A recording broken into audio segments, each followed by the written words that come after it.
Social മീഡിയയിൽ ഒരുപാട് കാലത്ത് പരിചയമുള്ള ഒരാളാണ്. നിങ്ങൾക്ക് എല്ലാവർക്കും സുപരിചിതനായ ഒരാളാണ്. എസ്പെഷ്യലി ഓൺടർപ്രണേഴ്സൊക്കെ നോക്കാറുണ്ട് ഒരു 16 വയസ്സുകാരൻ്റെ ഒരു വളർച്ച. ഒരുപാട് കമ്പനീസ്, ഒരുപാട് ബ്രാൻഡുകൾ. ഇപ്പം ഈയിടെയായിട്ട് ഒരുപാട് വലിയൊരു ഇക്കോസിസ്റ്റം, എസ്പെഷ്യലി കേരളം പോലത്തെ ഒരു സംസ്ഥാനത്ത് ഒരു വലിയൊരു ഇക്കോസിസ്റ്റത്തിൻ്റെ പിന്നിൽ പ്രവർത്തിക്കുന്ന ഒരു യങ് ആയിട്ടുള്ള ഒരു എമേർജിംഗ് ആയിട്ടുള്ള ഓൺടർപ്രണർ. അപ്പം ഒരുപാട് കാലം ഞങ്ങൾ പരിചയമുണ്ടെങ്കിലും നേരിട്ട് ഇന്നാണ് കിട്ടിയത്. എനിക്കൊന്ന് 2 വർഷമായിട്ട് നമ്മൾ സംസാരിക്കാറുണ്ട്. ഇന്ന് കിട്ടി. റാക്കിൻ്റെ ഫൗണ്ടർ ആൻഡ് ചെയർമാനായ ഷിബിലി റഹ്മാൻ, SRKP എന്നറിയപ്പെടുന്ന ഒരു പേഴ്സണൽ ബ്രാൻഡ് കൂടിയാണ്. Shibili, welcome to the show.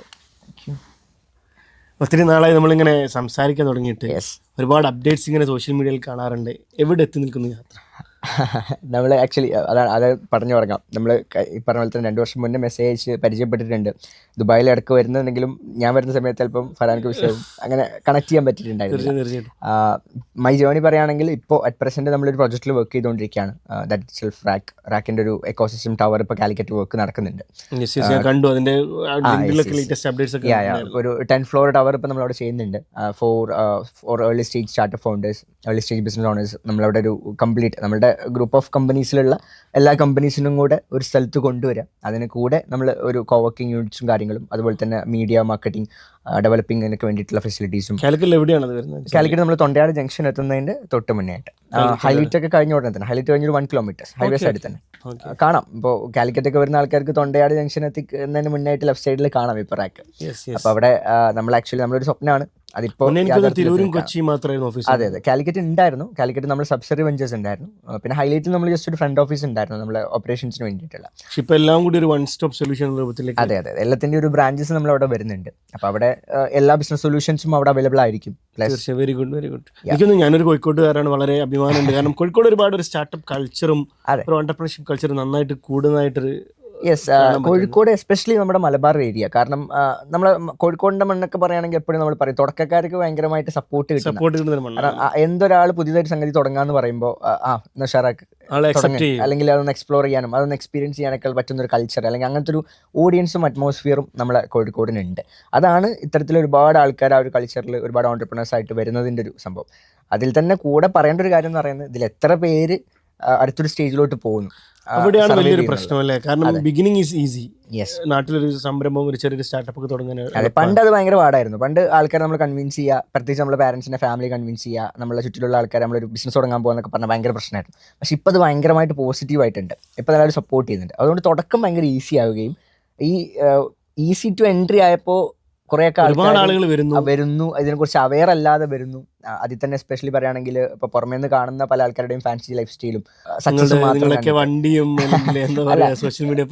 അല്ല, നമ്മൾ പേഴ്സണൽ ബ്രാൻഡിങ്ങിന്റെ ഭാഗമായിട്ട് ഓഫ് കോഴ്സ് നമ്മളെ സക്സസ് ഷോക്കേസ് ചെയ്യുന്നുണ്ടാവാം, നമ്മൾ അച്ചീവ്മെന്റ്സ് കാണുന്നുണ്ടാവാം. അപ്പോൾ ഇത് കാണുന്ന സമയത്ത് അവർ ഇതിന്റെ ബാക്കിൽ നടക്കുന്ന സ്ട്രഗിൾസോ ദിവസങ്ങളും അല്ലെങ്കിൽ ആ സ്ട്രഗിളിങ്സ് ആർക്കും കാണാൻ പറ്റില്ല. തീർച്ചയായിട്ടും സ്ട്രഗിൾ ചെയ്യുന്ന സ്റ്റാർട്ടപ്പ് ഫൗണ്ടേഴ്സിന് എങ്ങനെയാണ് നിങ്ങൾ ഹെൽപ്പ് ചെയ്തിട്ടുണ്ടായിരുന്നത്?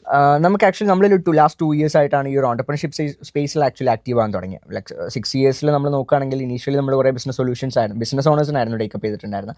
പക്ഷേ ഇപ്പോൾ ലാസ്റ്റ് സ്റ്റാർട്ടപ്സ് ചെയ്തു തുടങ്ങിയത് കുറച്ചും കൂടി എക്സ്പോണൻഷ്യൽ ഗ്രോത്ത് ഉള്ള അല്ലെങ്കിൽ സ്കെയിലബിൾ ആയിട്ടുള്ള മോഡൽസിനെ നമ്മൾ സപ്പോർട്ട് ചെയ്ത് തുടങ്ങി. വളരെ ഇമ്പോർട്ടൻ്റ് ആണ് സ്കെയിലബിൾ ആയിട്ടുള്ള, അത് നിങ്ങൾ വാലിഡേറ്റ് ചെയ്യും. അതെ, അതിന്റെ ഒത്തിരി ആളുകൾ സ്റ്റാർട്ടപ്പ് ഐഡിയാസ് ആയിട്ട് വരുമല്ലോ. അപ്പോൾ അവിടെ എങ്ങനെയാണ് നിങ്ങൾ ഫസ്റ്റ് ഓഫ് ഓൾ നമ്മളതിൻ്റെ ഒരു ഫീസിബിലിറ്റി നോക്കണം എന്നുള്ളതാണ്. ഇപ്പോൾ എല്ലാവർക്കും ഐഡിയ ഉണ്ടാവും, ഐഡിയ ഇല്ലാത്ത ആൾക്കാരൊന്നും ഉണ്ടാവില്ല. ഈ ഐഡിയയുടെ എക്സിക്യൂഷൻ ചെയ്യാനുള്ള കപ്പാസിറ്റി കാര്യങ്ങൾ ഇപ്പോൾ നമുക്കാണെന്നുണ്ടെങ്കിൽ ക്ലിയർ ആയിട്ടുള്ള ഒരു പ്രോസസ്സ് ഉണ്ട്. ഇപ്പോൾ നമുക്ക് റാക്കിൻ്റെ വെബ്സൈറ്റിൽ കയറി കഴിഞ്ഞാൽ സ്റ്റാർട്ടപ്സിന് ഒരു പോർട്ടൽ കാണാൻ പറ്റും. അപ്പോൾ അതിൻ്റെ അകത്ത് ഇവർക്ക് ഈ പോർട്ടലിൽ ഓരോ സ്റ്റെപ്സും കംപ്ലീറ്റ് ചെയ്ത് ഒരു 10 സ്റ്റെപ്പ് പ്രോസസ്സിലൂടെ ഇവർ സബ്മിറ്റ് ചെയ്ത് വരുമ്പോഴേക്കാണ് ഇവർക്ക് ഒരു അപ്ലിക്കേഷൻ സബ്മിറ്റ് ചെയ്യാൻ പറ്റുക. ഈ ഒരു പ്രോസസ്സിൻ്റെ ഒരു അഡ്വാൻറ്റേജ് എന്ന് പറയുന്നത്, ഇപ്പോൾ ഒരു ജസ്റ്റ് ഐഡിയ ഉള്ള ഒരാളാണെങ്കിൽ, ഒരു MVP ഉള്ള ഒരാളാണെങ്കിൽ, പ്രോട്ടോടൈപ്പ് അല്ലെങ്കിൽ ഓൾറെഡി റൺ ചെയ്യുന്ന ബിസിനസ് ആണെന്നുണ്ടെങ്കിലൊക്കെ ഈ ഒരു പ്രോസസ്സിലൂടെ പോകുമ്പോൾ തന്നെ അവർക്ക് കുറേ ക്ലാരിറ്റി കിട്ടും. അപ്പോൾ അവർക്ക് കുറേ ബ്ലൈൻഡ് സ്പോട്ട്സ് ഉണ്ടാവും. അതിലൊക്കെ ഈ ചോദ്യങ്ങൾ അവരെ ഒരുപാട് ക്ലാരിറ്റി കൊടുക്കും. അപ്പോൾ ഇത് ആൻസർ ചെയ്യുമ്പോൾ തന്നെ അവരൊരു കടമ്പ് കടന്നു. അപ്പോൾ അത്തരത്തിൽ ആൻസർ ചെയ്ത് വരുന്ന സ്റ്റാർട്ടപ്പിലാകുമ്പോൾ ഒരു മിനിമം പൊട്ടൻഷ്യലുള്ള സ്റ്റാർട്ടപ്സുകളാണ് നമുക്ക് വരുന്നത്. അതിനെ നമ്മൾ പിന്നെ മാനുവലി സ്ക്രൂട്ടൻ ചെയ്യും. അതിൽ നമ്മളൊരു റിപ്പോർട്ട് റേസ് ചെയ്യും. ആൻഡ് അതിനുശേഷം നമ്മൾ ഓൺലൈൻ ഇൻ്റർവ്യൂലോട്ട് വരും, ഓഫ്ലൈൻ ഇൻ്റർവ്യൂലോട്ട് വരും. അതിനുശേഷമാണ് നമ്മൾ സെലക്ഷൻ എന്നുള്ള പ്രോസസ്സ് വരുന്നത്. നമ്മളെ നാട്ടിലെ സ്റ്റാർട്ടപ്സ് ഫൗണ്ടേഴ്സ് ഒക്കെ ആകുമ്പോൾ അവർക്ക് ലാംഗ്വേജ് ആയിക്കോട്ടെ, കമ്മ്യൂണിക്കേഷൻ ആയിക്കോട്ടെ, കോർ സ്കിൽസ് കുറച്ച് ഈ ലീഡർഷിപ്പ് സ്കില്ല്, ഓർഗനൈസേഷൻ സ്കില്ല്, അതുപോലെ തന്നെ ഇവരുടെ ബിസിനസ് ഐഡിയനെ അടുത്തൊരു സ്റ്റേജിലേക്ക് കൊണ്ടുപോകാൻ. ഇപ്പോൾ എല്ലാവർക്കും ഒന്നും ഒരു IPO അല്ലെങ്കിൽ അത്തരത്തിലൊരു സ്കെയിലിംഗ് മോഡലൊന്നും ഉണ്ടായിക്കൊള്ളുന്നില്ല. അപ്പോൾ അത്തരത്തിലൊരു സ്കെയിലിംഗ് പിക്ചർ പിക്ചർ, ഒരു വിഷൻ ഇവർക്ക് കൊടുക്കണം. ഇപ്പോൾ നമ്മുടെ നാട്ടിലേക്ക് എന്ന് പറയുമ്പോൾ ഒരു 10 കോടി 20 കോടി 30 കോടിയുടെ ബിസിനസ് എന്ന് പറയുമ്പോൾ തന്നെ വലിയ ബിസിനസ്സായി. ബിസിനസ്സായി. കാരണം അവരുടെ ഒരു എക്സ്പോഷറിൽ അതാണ് അവർ കണ്ടിട്ടില്ല.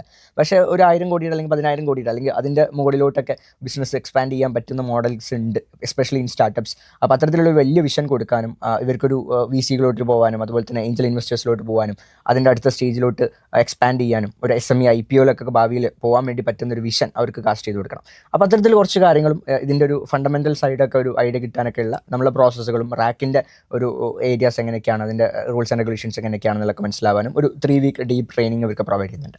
അത് ജസ്റ്റ് ഒരു തിയററ്റിക്കൽ ട്രെയിനിങ് അല്ല, അതിൻ്റെ കൂടെ കുറേ പ്രാക്ടിക്കൽ ആക്ടിവിറ്റീസ് ഒക്കെ ഇൻവോൾവ് ആയിട്ട് നമ്മളുടെ ഈ എക്കോസിസ്റ്റത്തിനകത്ത് തന്നെയുള്ള എക്കോസിസ്റ്റത്തിൻ്റെ ഓരോ എമ്യൂണിറ്റീസും കാര്യങ്ങളൊക്കെ എക്സ്പീരിയൻസിലും എല്ലാം കൂടി ആയിട്ടുള്ളൊരു ട്രെയിനിങ് ആയിരിക്കും. അപ്പോൾ ഇത് കഴിഞ്ഞ് വരുന്നതിനോട് കൂടിയിട്ട് നമ്മൾ പാരലലി ഇവർക്ക് വേണ്ടി നമ്മളൊരു ഗ്രോത്ത് മാനേജറിനെ അസൈൻ ചെയ്യും. അപ്പോൾ നമ്മളൊരു പെർട്ടിക്കുലർ പ്രോജക്റ്റിന് ഒരു ഗ്രോത്ത് മാനേജർ എത്ര പ്രോജക്ട്സ് എന്നുള്ള രീതിയിൽ നമ്മളെ സൈഡിൽ അവരാണ് ഇവരെ ഡയറക്റ്റ് POC ആയിട്ട് ഉണ്ടാവുക, പോയിന്റ് ഓഫ് കോൺടാക്ട് ആയിട്ട് ഉണ്ടാവുക. അപ്പോൾ ഇവർക്ക് എന്തെങ്കിലും ഒരു ഹെൽപ്പോ സപ്പോർട്ടോ വേണ്ടി വന്നാൽ ഡയറക്റ്റ്ലി റീച്ച് ഔട്ട് ചെയ്യാൻ വേണ്ടിയിട്ട് അവരുടെ ഫ്ലോറിൽ തന്നെ ആരുണ്ടാവും, ഈ ഗ്രോത്ത് മാനേജേഴ്സ്.